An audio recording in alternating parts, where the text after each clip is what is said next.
La religion de l'argent ne recule devant rien, même pas devant la mort.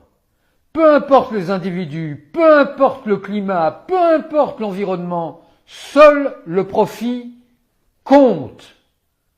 En Afrique, 21% de la population vit en situation de sous-alimentation. Près de 300 millions de personnes. Eh bien, ça n'empêche pas les multinationales et les fiscotrafiquants qui les conseillent de procéder chaque année à 224 milliards de dollars d'évasion fiscale qui quittent l'Afrique. On fait croire aux citoyens des pays riches que les pays riches aident l'Afrique, mais c'est tout l'inverse qui se passe, car les comptes sont faits, ils sont disponibles. Chaque année, c'est l'Afrique qui aide les pays riches à hauteur de 58 milliards de dollars chaque année. Dans les pays riches, les organisateurs de l'évasion fiscale, les fiscotrafiquants, sont de véritables braqueurs professionnels. En Afrique, ce sont des tueurs professionnels. Alors évidemment, pour procéder à de l'évasion fiscale, il faut faire des profits maximum. Et pour faire le maximum de profits, il faut faire jouer la concurrence salariale comme on fait jouer après la concurrence fiscale entre pays. La Chine est devenue, pour ces multinationales, beaucoup trop chère. Le Bangladesh, même, qui jusqu'à présent tenait la corde en matière de concurrence salariale, c'est trop cher aussi.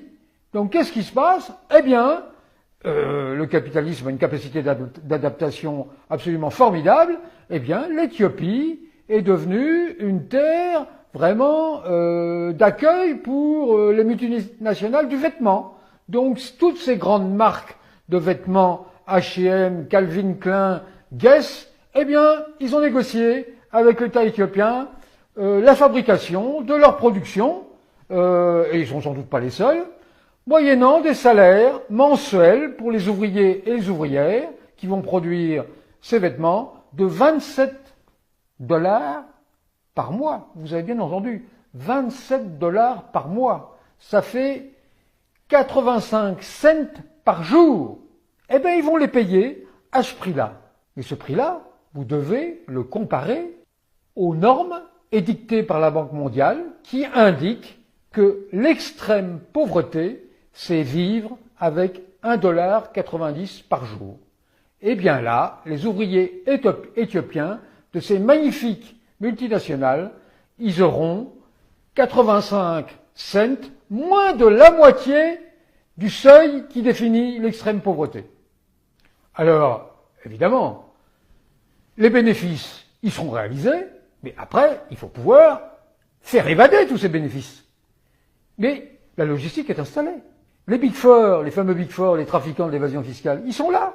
Il y en a 27 000 en Afrique. On n'imagine pas, a priori, dans un pays où le PIB par habitant est d'environ 1800 dollars par habitant. Eh bien, ils sont presque autant qu'en France où ils sont 30 000. Rendez-vous compte?